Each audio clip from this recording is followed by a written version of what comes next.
Hello friends, આજે આપણે બનાવીશું મલાઈ પેંડા. તો તમે પ્રસાદ માટે બજારમાંથી ભેળસેળવાળા પેંડા લાવવાની જગ્યાએ આ રીતે ખૂબ જ સરળતાથી ઘરે જ માવામાંથી પેંડા બનાવીને તૈયાર કરી શકો છો.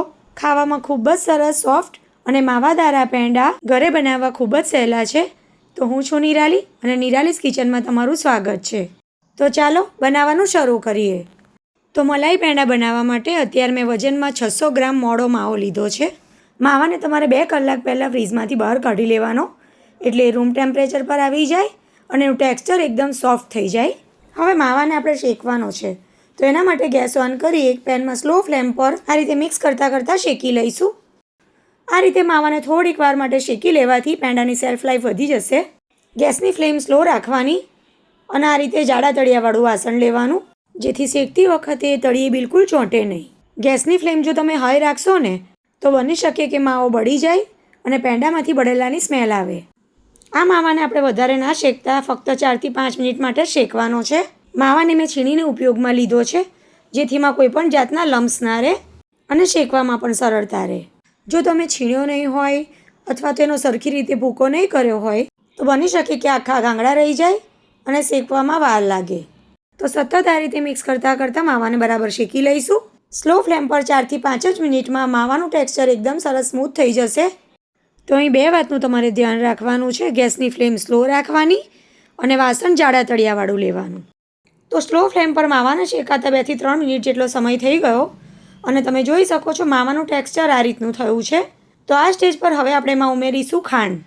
તો ખાંડ મેં અત્યારે વજનમાં 140 ગ્રામ ઉમેરી છે. 600 ગ્રામ મેં મોળો માવો લીધો છે અને એમાં 140 ગ્રામ ખાંડ ઉમેરી. તમારે જો વધારે ગળ્યું બનાવવું હોય તો 150 ગ્રામ જેટલી ખાંડ પણ ઉમેરી શકાય, પણ 600 ગ્રામ માવા માટે 140 ગ્રામ ખાંડ બિલકુલ પરફેક્ટ છે. બહુ ગળ્યા પેંડા પણ ખાવામાં સારા નથી લાગતા, એટલે મેં જે આ મેઝરમેન્ટ બતાવ્યું છે એનાથી તમારા પેંડા એકદમ સરસ પરફેક્ટ ગળ્યા બનશે. અને ખાંડ મેં અત્યારે આખી ઉમેરી છે, દળેલી ખાંડ નહીં ઉમેરવાની. હવે ખાંડ આપણે ઉમેરીશું ને એટલે ધીમે ધીમે ખાંડ ઓગળશે અને એનું પાણી રિલીઝ થશે, એટલે આપણું જે આ મિશ્રણ છે એ થોડું પાતળું થશે. પણ જેમ જેમ ખાંડનું પાણી બળવા માંડશે તેમ તેમ ફરી પાછું એનું ટેક્સચર એકદમ ઘટ્ટ થઈ જશે. એટલે ખાંડ જ્યારે ઓગળશે ને ત્યારે આપણે જેમ સોજીનો શીરો શેકીએ ને બસ એમ એના જેવું ટેક્સચર તમને દેખાશે. પણ ખાંડનું પાણી બળી જશે એટલે ફરી પાછી કન્સિસ્ટન્સી પરફેક્ટ થઈ જશે. હવે ખાંડનું પાણી બળે ને એટલે આ સ્ટેજ પર આપણે એમાં 1/2 ટીસ્પૂન જેટલો ઇલાયચી પાવડર અને કેસર ઉમેરીશું. જેટલા કેસરને મેં ગરમ દૂધમાં પલાળી રાખ્યું હતું એમાં ઉમેરી દઈશું. અને હજુ પેંડાના એકદમ સરસ કલર માટે હું એમાં ફૂડ કલર પણ ઉમેરવાની છું. મિક્સ કરી લઈએ બરાબર. ફૂડ કલર ઉમેરવો બિલકુલ ઓપ્શનલ છે, તમને જો ના ગમતો હોય તો નહીં ઉમેરવાનો. અને કેસર પણ જો તમારે ના ઉમેરવું હોય તો ફક્ત ઇલાયચી પાવડર ઉમેરીને પણ આ રીતે પેંડા બનાવી શકાય.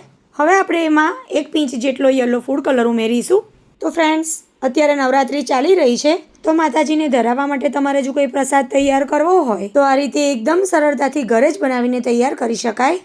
તમે જોઈ શકો છો કલર એકદમ સરસ આવી ગયો છે, પણ હજુ આ મિશ્રણને 2 થી 3 મિનિટ સુધી શેકવાનું છે.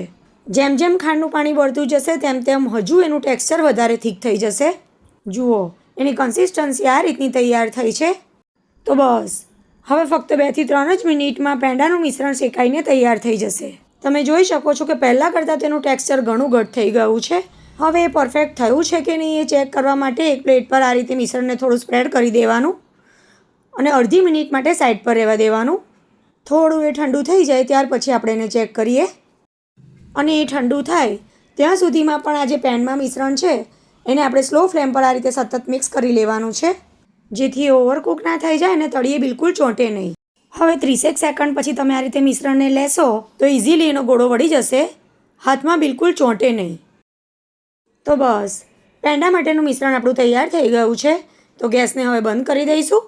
અને ગેસ બંધ કર્યા પછી પણ 2 થી 3 મિનિટ સુધી આપણે એને આ રીતે સ્પેચ્યુલાથી હલાવતા રહેવાનું છે. અને જો તમે મિક્સ કરવાનું બંધ કરી દેશો અને એમ જ રહેવા દેશો ને તો નીચેનું જે મિશ્રણ છે એ પેન ગરમ હોવાથી વધારે ઓવરકુક થઈ જશે. હવે 2-3 મિનિટ પછી આપણે એને એક પ્લેટમાં ટ્રાન્સફર કરી લઈશું. અને મિશ્રણ કરવા માટે તમે જે પ્લેટ લો એ આ રીતની પહોળી અને મોટી રાખવાની છે. તમે કોઈ થાળી પણ લઈ શકો છો. બધી બાજુ મિશ્રણને સ્પેચ્યુલાથી આ રીતે સ્પ્રેડ કરી દેવાનું અને આ રીતે બધી બાજુ એકદમ સરસ સ્પ્રેડ થઈ જાય ત્યાર પછી રૂમ ટેમ્પરેચર પર એને 5 થી 6 કલાક સુધી આમને આમ રહેવા દેવાનું. અત્યારે ગરમીની સિઝન હોવાથી 5 થી 6 કલાક જેટલો ટાઈમ થશે. ઠંડીની સિઝન હોય તો 3 થી 4 કલાકમાં પણ સરસ સેટ થઈ જાય છે. હવે 6 કલાક જેટલો સમય થઈ ગયો અને તમે જોઈ શકો છો મિશ્રણ એકદમ સરસ ઠરીને ડ્રાય થઈ ગયું છે. હાથ પર એ બિલકુલ જ ચોંટતું નથી અને એકદમ ડ્રાય થઈ ગયું છે. તો તાવેથાથી પહેલાં તમારે એને પ્લેટથી અલગ કરી લેવાનું. જોઈને તમને એમ લાગતું હશે કે આ તો બહુ ગટરને ડ્રાય થઈ ગયું, પણ એવું નથી.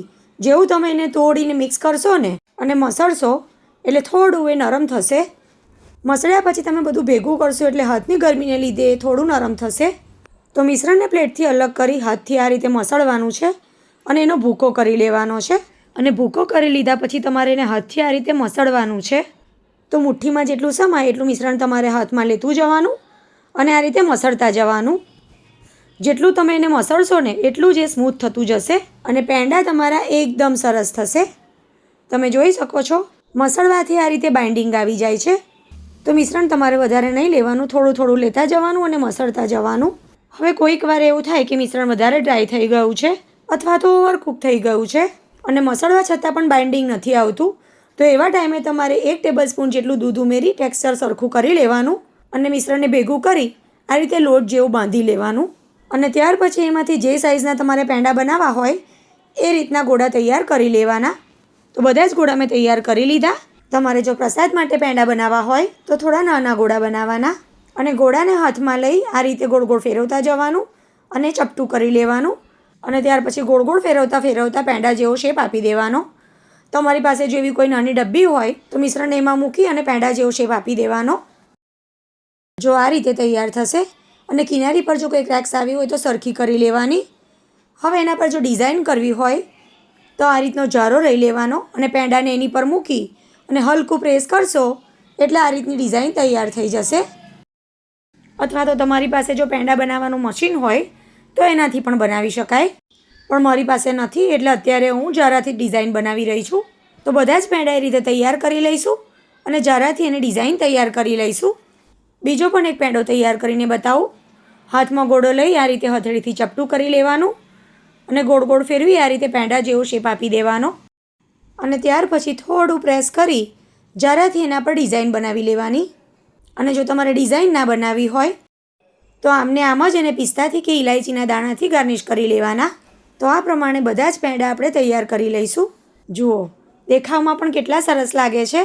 તો આ રીતે બધા જ પેંડા મેં તૈયાર કરી લીધા અને હવે આપણે એને પિસ્તાની કતરણથી ગાર્નિશ કરી લઈએ.